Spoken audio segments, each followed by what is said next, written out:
How do I look? Very good. I must say I'm amazed. To me, Audrey's look is interesting in that she is not a classic beauty. And yet, if you look at her, she's extraordinary. I had always idolized Audrey. She made things that weren't sexy just by maximizing her ballerina style.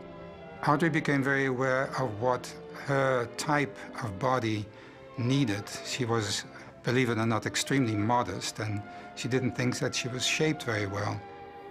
I think Audrey created a stir and such an impact on society because, frankly, we'd never seen anyone who looked like her.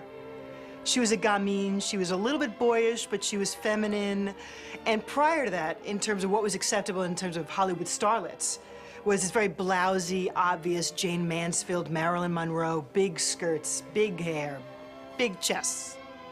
Well, you know, back then, she was described as scrawny and boyish and sort of ill-proportioned, but now it's sort of become like the ideal. She was gorgeous, but not in an obvious way. I can say this because I cared about her. She had the biggest feet of any girl I've ever seen. She was more or less flat-chested, but everything about her just made her beyond sexy. Edith had, for Roman Holiday, put her in the cute little blouse and the flared skirt.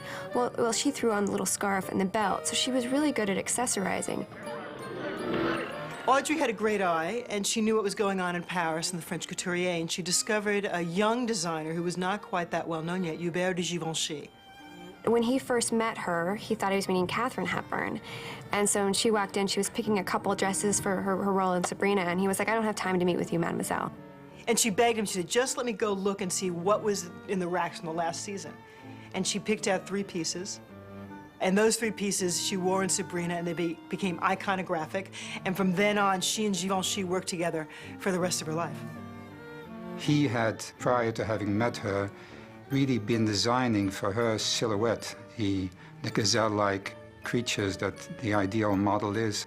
So the things that he showed her without having designed them for her when she first went to him were absolutely perfect for her. My friends, you saw and hear a waif, a gamin, a lowly caterpillar.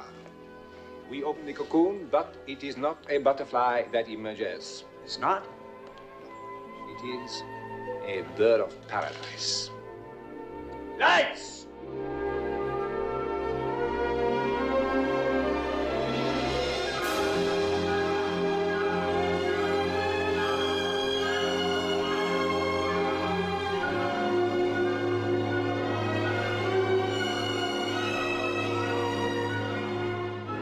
I think that what those clothes signified for her were more than just a fashion. They were sort of an armor of love, if you can call it that, something that enabled her to be appropriately dressed, which she believed in. I think it's very unusual to be able to find a creator and a muse that have the same vision. And those two did, which is really unusual. Oh, how could I be a model? I have no illusions about my looks. I think my face is funny. I always like to say she was the perfect package of imperfections. She viewed herself as too thin, a bump on her nose, feet too big for her size, whatever. Of course, she had none of those things, but that's what she saw. And I think that is really the definition of beauty, is not knowing that you are so special. That's what makes you accessible. I think that's one thing that appeals to women, that they look at her and she's not the cookie-cutter blonde, but they know that she's still beautiful. And it's that unique quality that takes her to the top of the list every year, even today. As a designer, you know, you can't help but design things that you want to wear, you know, as a woman designer. I guess I sort of selfishly design things for myself, and I sort of feel like I, you know, have her body a little bit and, you know, have never really had the curves that I wanted, you know, so I think she has been a great inspiration in that way, to just sort of maximize what you have and be comfortable and confident with that. She believed always in underdressing rather than overdressing.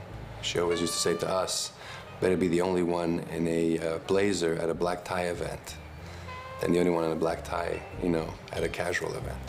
And she always bought her shoes a half a size too big because she thought that they'd last longer and they look better if you're not cramming your foot into them. And that's just not something that you think of a diva. That's very practical, it's very real. And sticking to that philosophy is what makes your look work. The way she looked was so much who she was that there was no separation between the woman and her clothes. So designers today, even now, if they see something they like, a really clean look, a modern look, a look that works, they'll say, oh, that's so Audrey. So it's almost an adjective, a shorthand to that kind of clean American, yet sophisticated style that always looks fabulous and always works. I'm nothing. A creature of the streets with a police record as long as your arm. He had me paroled just for this, to be the luscious and irresistible bait squirming on the end of the hook he has prepared. The clothes that made her feel most comfortable were polo shirts and jeans. In fact, that's what she wore, I would say, 90% of the time. That's what she wore at home, that's what she wore on our UNICEF missions. No matter when you see Audrey Hepburn, whether it's, you know, with the Gigi years or at the end when she was with UNICEF, she looks the same. You know, maybe it's like a cute little polo shirt, capris, cowl neck, but it's the same basic shapes and the same basic colors, black, tan. She didn't really go for a lot of prints. And so she's just this true icon to simplicity and to knowing what works with your body and sticking with it. It was a way to say, in a way, don't look at me. How interesting that everybody did. I believe that the people, especially women, were intrigued by her style, her elegance, because they sensed it to be a manifestation of her total essence. She was so genuine in every part of her life, and her clothing and her style, she just genuinely loved clothes. And so it was sort of a natural thing to become a style icon. I mean, Audrey is, I would say, out of the 20th century, she really is the style icon, and everyone else just follows in her wake. You see a little bit of Audrey in a lot of people, but you don't really see anybody who's being their own Audrey. And to really be a new Audrey, you have to be an individual. So maybe she's cast too big of a shadow.